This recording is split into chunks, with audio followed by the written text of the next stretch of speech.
परंतु तुम्हाला त्याचा आनंद होतोय सरकार. तुम्ही कधी सुधारणार आहात? अजून किती शेतकऱ्यांचे बळी तुम्ही घेणार आहात? तुम्ही दिलेल्या 18,000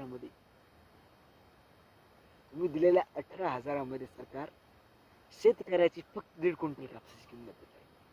ते शेतकऱ्याला 2.5 हेक्टर मध्ये कमीत कमी 25 क्विंटल कापूस होतो सरकार. मग तुम्ही त्याला 18,000 मदत कोणत्या हिशोबाने दिले तुम्ही सांगा. तुमच्यावरती बोलल्यानंतर तुमचे कार्यकर्ते कुत्र्यासारखे भोगतात. मग आज ते झोपलेत का?